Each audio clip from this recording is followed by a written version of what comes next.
Hello guys, welcome back for another video about reviewing.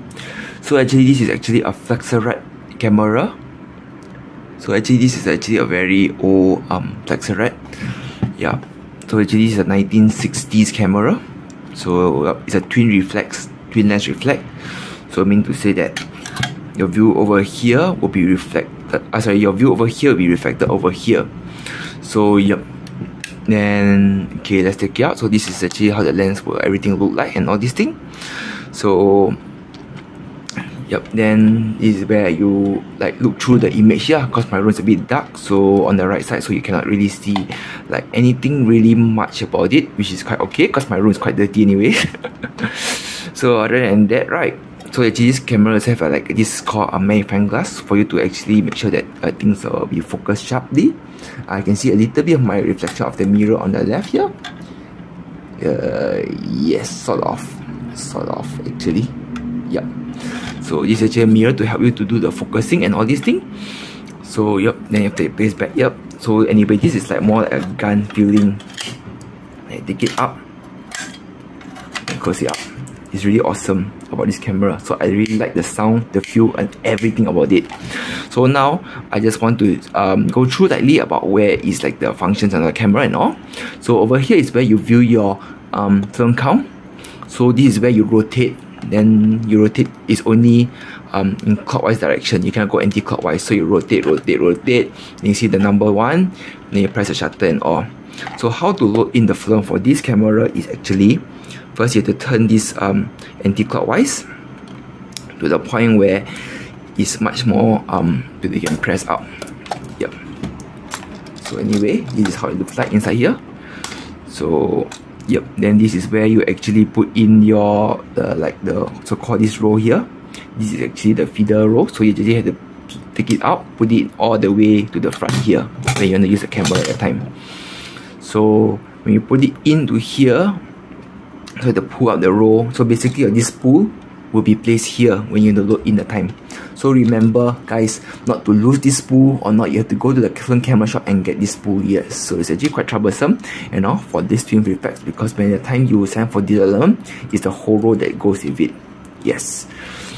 So yep, so you can look through the here. I will just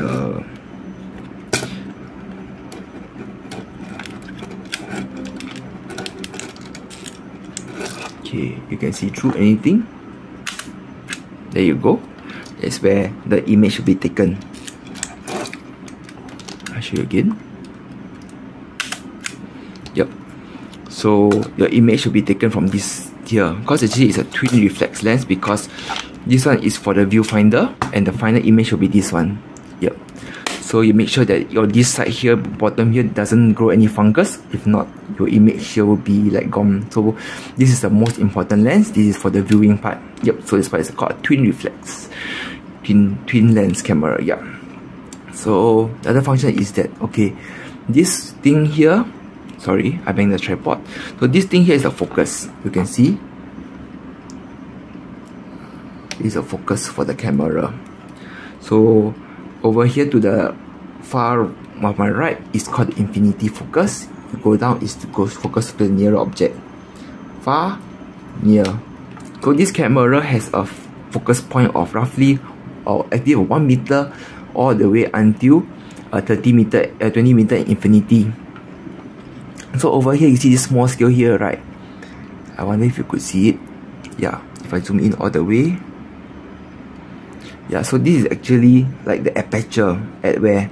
So if you see 22 to 22 here, meaning to say that at f22, your image here will be at focus. Yes, correct. You can see a little bit now. So between 1.5 meter, roughly 1.5 meter to 3.5 meter at f22, your image here will be focused. Then if you are using f16 aperture, around 1.6 meter all the way until 3 meter will be in focus. So if you go down lower until to this point here of 3.5 aperture, so at 2, for example, now it's 2 meter, it will be in focus. So 5.5, the bigger the aperture, the larger the object will be in focus. Yeah, so that's the theory about cameras and all these things. So yep. Okay, so this camera, so this is where you adjust your shutter speed. Okay, so if you all see here, there's actually an arrow that points over here. So this is where your shutter speed is. So now is your shutter speed 1/5 seconds. Then if you go up some more, is you are going faster and faster. So you go up all the way here is 300, 100, 200 and 400. So this is where your shutter release is. So you just crank it. Cranking is how is you just push this up like that. Then this is the shutter release.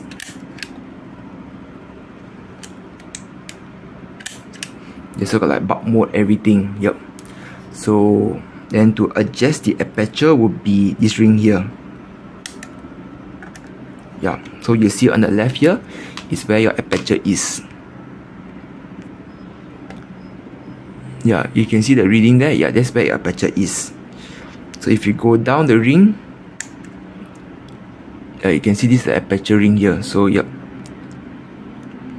Apologize for the focus is not so good because I'm also rushing for time as well. I'm going for a New Year's meeting. So this is the aperture. So you just move the ring down. And here is 22. Here is 16, 11, 5.8, etc. all the way up. Yes. So there you go. Then this is where the button here is for those, you know, those like those like people external release button, right? So you put this on a tripod, you connect this thing to the external pin, so you press it in to actually release the shutter from this manually here. So what to do if you look at the object here, then you focus. Okay, then you have to focus. No, this, sorry, I'm actually making back this film thing, make sure it's tightened again. So you look at this object here, then you adjust the length, make sure it's in focus. Yeah, so once the object is focused ready, you crank this thing, you set a correct aperture and all this, and you press. By the way, this camera does not have a light meter. You must use your external light meter for this. Yes, that's the question about this camera. You need to use the app light meter to make sure that your readings is accurate and all these things. So overall, this camera is quite big, quite bulky, yeah. But I love the design, the color, everything. You see, this silver and all is a stainless steel. It's actually kept from the 1960s until now. The reason is why it's so good is because it's always kept in a dry box, and once in a while I bring it out to take photos and all these things. Yep. So do take care of this camera. Make sure that it's kept between a humidity of RH 50%. Yep. To make sure that this camera functions very well. Anyway, thank you guys for watching this video. I hope to do more of these kind of videos in the near future. Again, thank you guys for watching. Take care and all the best in everything you do. Remember to subscribe, like and share this video with all your friends. Thank you. Signing off.